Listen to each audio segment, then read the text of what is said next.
네, 오랜만에 또 오셨기 때문에 제가 또 여러 가지 궁금한 게 너무 많아가지고 괴롭힌 건 아닐까 좀 걱정이 되기도 하는데 전문가님 마지막 코너가 또 베스트 스탁이잖아요. 뭐 쉬시기 전에 여러 가지 종목 이야기를 해주셨던 걸로 기억을 하는데 오늘은 또 어떤 종목을 준비해 주셨을까요? 네, 제가 방송 이제 일주일 휴가를 다녀오기 전에 집중해서 말씀드렸던 섹터, 뭐 다들 아실 거예요. 연말부터 제가 반도체 장비주 보셔야 된다라고 말씀을 드렸고요. 스마트폰 시장 2021년도부터 확대 시작입니다.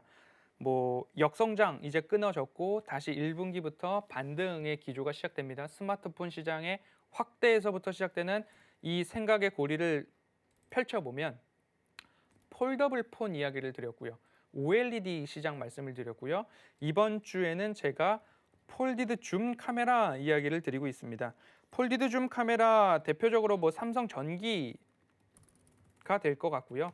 삼성 전기도 마찬가지로 12월 16일 어떤 일이 있었냐면요.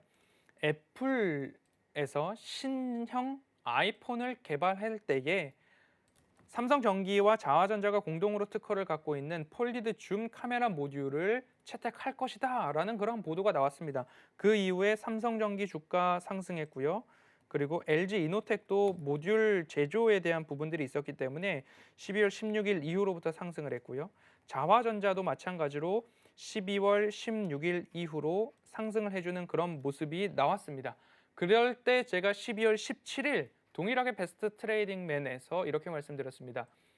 너무 시끌벅적할 때 접근하시기보다는 이 폴디드 줌 카메라나 스마트폰 시장 확대에 대해서 동의가 되시고 이 산업을 추적 관찰하고 싶다라고 하면 어디에 메모를 해 두시고 오히려 이 추세선이 안정될 때에 접근해 보시는 것도 나쁘지 않습니다라는 이야기를 드렸던 기억이 있습니다. 그래서 지금이 그 시간이 오지는 않았나라는 의미로 오늘 제가 가지고 나온 종목은 관련한 폴디드 줌 카메라 모듈 안에서 프리즘을 좀 담당하고 있는 옵트론텍입니다.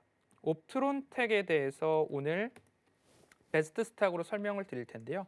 옵트론텍 같은 경우에는 광학 부품이라고 하죠. 빛과 관련된 부품을 생산하고 판매하는 기업입니다. 광학 필터 있을 거고요.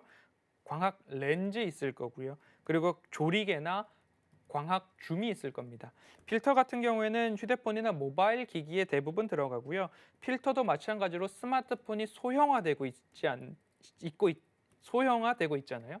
그렇기 때문에 어떻게 하면 기능과 성능은 좋은데 더 얇게 만들 것인가라고 해서 슬림화에 최적화된 3세대 블랙 마스킹이 구현된 필름 필터를 세계 최초로 양산했다라는 그런 기업이고요. 광학 렌즈 같은 경우는 CCTV와 자동차, 프로젝터 등에 들어가는데 카메라의 고성능화를 위해서는 이 렌즈도 정말 중요한 그런 부품이다. 그리고 가변 조리개나 광학 줌 같은 경우가 이제 폴디드 줌 카메라, 이 광학 줌 안에서 기술력을 발휘하는 그런 부품이 되는데요. 옵트론텍을 제가 말씀드렸던 가장 중요한 이슈를 하나 짚어보면요. 삼성전자, 삼성전기, 자화전자가 이 폴디드 줌 카메라 모듈에 있어서 가장 중요한 특허를 보유를 하고 있는 기업입니다. 이 세 회사, 삼성전기, 삼성전자, 자화전자 이렇게 특허를 갖고 있는데 이 세 회사가 대표적으로 폴리드 줌 카메라 모듈을 생산하고 납품을 합니다. 그런데 그 안에 들어가는 프리즘이라는 부품입니다. 빛을 모아주거나 분산시켜주는 거잖아요. 프리즘 같은 경우에는 이 세 회사 모두가 옵트론텍과 프리즘은 납품을 하고 있고 협력을 하고 있는 모습입니다. 그래서 폴디드 줌 카메라에 있어서 프리즘이 들어가는데 이 프리즘은 모두 다 옵트론텍에서 나간다라고 보셔도 무방하기 때문에 옵트론텍의 수혜가 조금 예상이 된다라는 그런 부분으로 말씀을 드리려고 합니다. 그래서 실적 같은 경우에도 이제 바닥을 어느 정도 다 다지고 올해 21년도에는 영업이익이 264억 원 예상이 된다라고 합니다. 지금 19년도에 223억 원이었고요. 지금 주가상으로 봤을 때는 2013년도가 가장 좋았던 매출액, 영업이익이 나왔는데 그때를 넘어서는 영업이익 264억이라고 합니다. 그리고 매출액도 2,679억 원으로 전년 대비 약 30% 정도 증가하고 있는 그러한 기업이고요. 그래서 차트상 2013년도에 주가가 얼마나 올랐었는가를 한번 보면요. 2013년도 고점이 약 17,800원 정도 언저리까지 오고 있습니다. 그래서 이때의 영업이익을 넘어서는 그런 부분들이 있다라는 부분 한번 참고해서 보시면 좋을 것 같고요. 그리고 21년도 왜 옵트론텍을 집중을 해볼 필요가 있는가?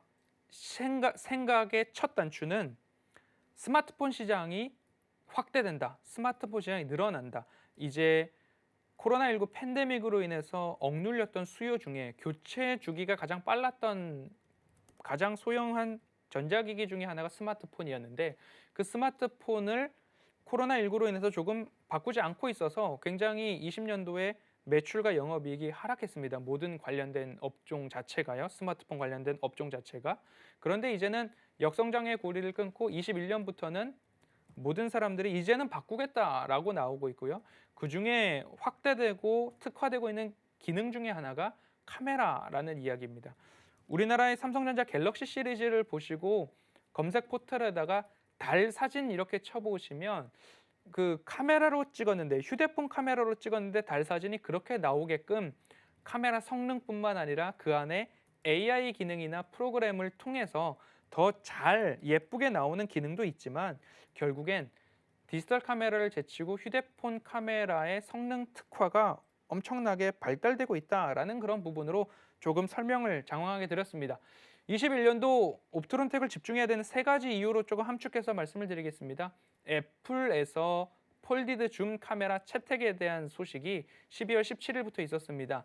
그리고 시끌벅적했던 주가가 다시 한번 잦아들고 있고 차트상 추세 하단으로 접근해 오고 있기 때문에 그 부분으로 한번 접근을 해보시면 좋을 것 같고요. 그리고 스마트폰 시장뿐만 아니라 차량용 부품에도 옵트론텍이 렌즈를 공급한다라는 이야기가 있습니다. 테슬라, 폭스바겐, 벤츠에 이미 차량용 렌즈를 납품 이력이 있고 경험이 있는 회사이기 때문에 앞으로도 이 공급사 지위는 유지되지 않을까라는 부분들이 시장의 평가고 업계의 전망입니다. 그래서 옵트론텍은 테슬라양 렌즈 매출이 20년도에 약 30억 원이었고요. 올해 21년도에는 100억 원까지 증가할 전망이고요. 22년도에는 2배 성장한 200억 원까지도 전망을 하고 있는 그런 모습입니다. 그래서 미래 먹거리로 봤을 때 스마트폰 폴디드 줌 카메라에 들어가는 프리즘 부품뿐만 아니라 차량용 렌즈에도 납품 이력이 있다라는 그런 부분들. 그리고 테슬라는 센서와 카메라를 통해서 하지만 테슬라가 아닌 넌 테슬라 자율주행을 추구하는 기업들에 있어서는 레이다, 라이다 이런 기술들을 쓰는데요. 그 기술의 렌즈에도 이 옵트론텍의 렌즈가 납품될 수 있다. 그리고 국내 자동차, 현대자동차 그룹에도 납품이 전망된다라는 이야기가 나오고 있기 때문에 이러한 부분으로 옵트론텍 조금 살펴보시면 좋지 않나. 허반석의 모멘텀 체크리스트 차트상 저위험 구간인가를 보셨을 때에도 다시 한번 이 차트를 그려보면요. 짧게는 이러한 흐름들 나오고요. 길게 보셨을 때에도 이러한 흐름들 나오기 때문에 이 구간들에서 차트상 저위험 구간이다라고 보셨을 때에 일부 겹치는 구간들이 이제는 나오고 있다라는 그런 부분들로 보시고요. 두 번째, 숫자상 매출과 영업이익 증가하는가요? 잠시 전에 살펴봐 드렸듯이 영업이익과 매출의 30% 그리고 400% 이상 증가한다. 그리고 끝으로 미래 먹거리 모멘텀은 무엇인가? 스마트폰 삼성전자에만 납품하는 것이 아니라 테슬라, 벤츠, 폭스바겐에도 차량용 렌즈 납품하고 있다. 그래서 결국엔 납품처가 삼성전자, 테슬라, 벤츠, 폭스바겐, 현대차까지 있다라는 부분으로 봤을 때 한번 눈여겨서 보시면 좋을 시기가 되었다라고 마무리해 보겠습니다. 알겠습니다. 옵트론텍 오늘 마지막 코너인 베스트 스탁에서 저희 허반석 의원님께서 자세하게 설명을 드렸습니다. 노란톡 활짝 열어두고 여러분 기다리고 있죠. 서울경제TV 배트맨 검색하시고 들어오시거나 아래 QR코드 나가고 있는 부분 보이시죠? 이 점 통해서 들어오실 수 있으니까 많은 참여 부탁드리도록 하겠습니다.